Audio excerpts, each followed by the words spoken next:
You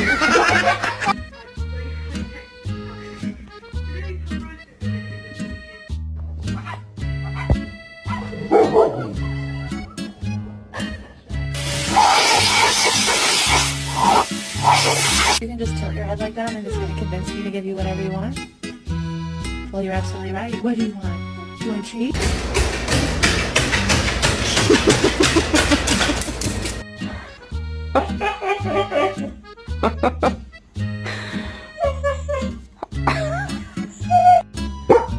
Can you protect me more quietly? Thank you. Gigi! Stop!